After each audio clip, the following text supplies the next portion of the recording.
Well, Biden has come out and said that he's going to stay in the race, so it looks like it is most likely going to be a Trump-Biden rematch. You've heard now from MSNBC and the New York Times that Project 2025 will end our democracy. You've heard this tons and tons of times. You're also seeing on X, if you've been on X, there's tons of celebrities coming out and just saying that this is the end of the world.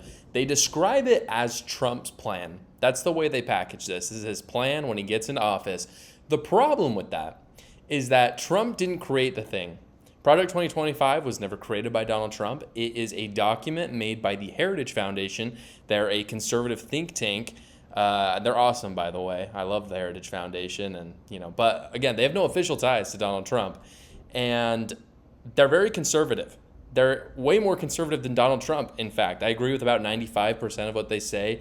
Probably closer to 99% in general, but at least in Project 2025, I agree with about 95% of it. I think most Republicans probably do. Maybe not as many independents. But again, it wasn't created by Trump.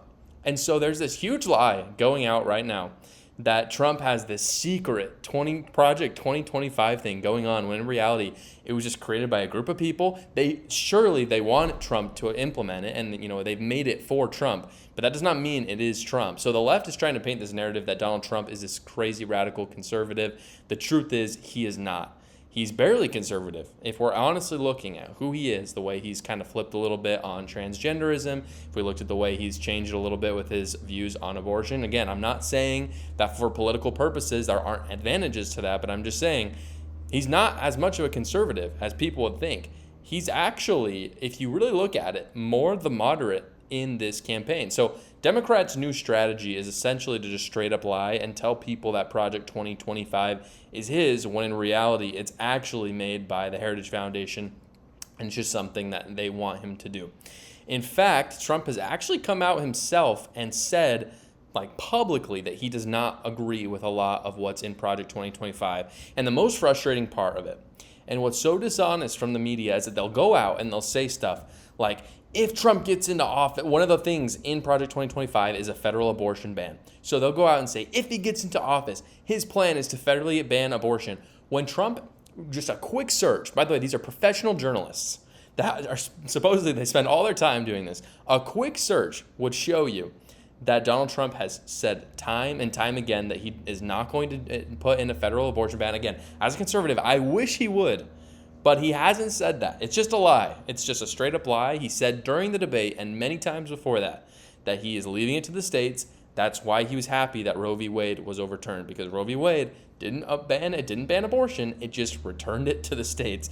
But let's just say for a moment that Trump is lying, and he actually wants to implement Project 2025, and it's this conspiracy to become a king like the celebrities in the media want you to believe. This is what Project 2025 believes. This is what their main thesis is. And by the way, it's 800 pages long, so I'm not going to be able to go into the whole thing, but this is kind of the main idea. The main idea of Project 2025 is that the executive branch is led by a president. But in the 20th century, new bureaus were created. Those three-letter agencies were created by presidents. And now they're not led by the president anymore. I'm talking about the DOJ, the Fed, the Department of Education. Those are appointed positions, and Congress is the one that kind of approves them and can impeach them. For instance, the House tried to impeach Mayorkas, even though Mayorkas is under the executive branch. Again, it doesn't make any sense. But all of this happened in the 20th century. It didn't even happen in the earlier centuries. Our founding fathers would never even dreamed of what's gone on since World War I. But what Project 2025 essentially is saying, and the main thesis of it, is that it wants to put the president in charge of the executive branch again.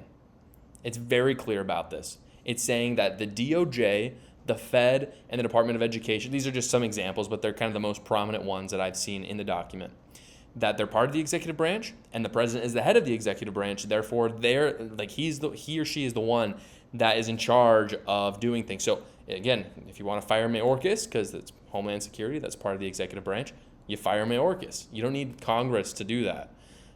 If you want to abolish the Department of Education, you can do that. It is your branch. These are your employees. You can fire them if they're doing a great job. If there's a part of your business or your branch that isn't really doing anything. Department of Education, well, they are doing bad. They're doing a lot. It's really bad. Or the Fed, who does really crazy things sometimes as well. They have the option to fire those people and replace them or abolish the agency completely, which, again, very mainstream conservative thing to do. Donald Trump hasn't talked about doing a lot of that. So, again, it's not really a strong argument that Donald Trump would do this. But, again, say he does do it, what you're essentially saying, so what the Democrats are saying is that this will make Trump a king, that there'll be no checks on him because, again, just for example, Mayorkas, in order to be impeached, the legislative branch had to do it. But under this, it would go back to the executive branch, which, again, makes a lot more sense because it's in the executive branch. What they're saying is this would just somehow make Trump a king, which is not true. But what they're leaving out is that our Constitution talks about 3 branches of government, not 4. Right now, we have the judicial branch, the legislative branch, the executive branch, but then we have this other executive branch that the executive branch actually doesn't have any control over, so the bureaucracy is in the 4th branch of government. So essentially, we elected a president, and that president is supposed to be accountable for the executive branch, but they can't control the 3-letter agencies.